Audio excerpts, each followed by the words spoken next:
சட்டப்பேரவையில் திமுகவினர் வேண்டுமென்றே அமளியில் ஈடுபடுவதாகவும் தம்மை ஒருமையில் பேசுவதாகவும் சபாநாயகர் தனபால் கூறியிருக்கிறார். அவை தொடங்கிய உடனேயே பேரவைத் தலைவரை இப்படித்தான் நீங்கள் தீர்ப்பு உடனடியாக சொல்ல வேண்டும் என்று வற்புறுத்துவது முறையற்றது என்று நான் பலமுறை சொல்லியும் திராவிட முன்னேற்ற கழகத்தை சார்ந்த உறுப்பினர்கள் வேண்டுமென்றே இன்றைக்கு இந்த அவையை அவமதிக்கிற வகையிலே இன்றைக்கு வெளிநடப்பு செய்திருக்கார்கள்.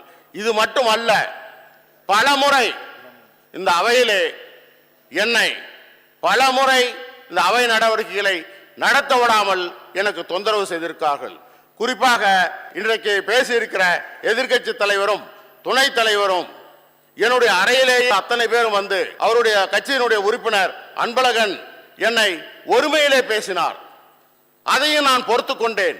அதற்கு பின்னாலே நேற்றைக்கு நடந்த சம்பவத்திலே இதே தலைவரும் அவருடைய எதிர்க்கட்சியினுடைய துணைத் தலைவரும் பக்கத்திலேயே நிற்கிற போது முன்னாளுடைய அமைச்சர் பொன்முடி அவர்கள் இங்கே அவருக்கு பக்கத்திலே வந்து நின்று என்னை ஒருமையிலே ஏகவசனத்திலே பேசினார்.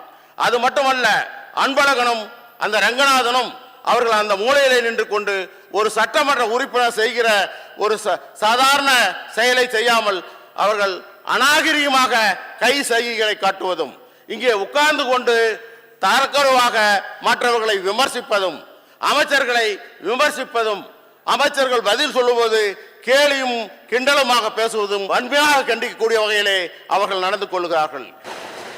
என்ற ஏக வசனத்திலே ஒருமையிலே அதை பேசுவதற்கு ஒரு மனிதனை மனிதன் மதிப்பது கூட மதிக்காமல் ஒரு என்னை தனிப்பட்ட முறையிலே என்னை மதிக்க வேண்டாம், நான் அதை எதிர்பார்ப்பவனும் அல்ல.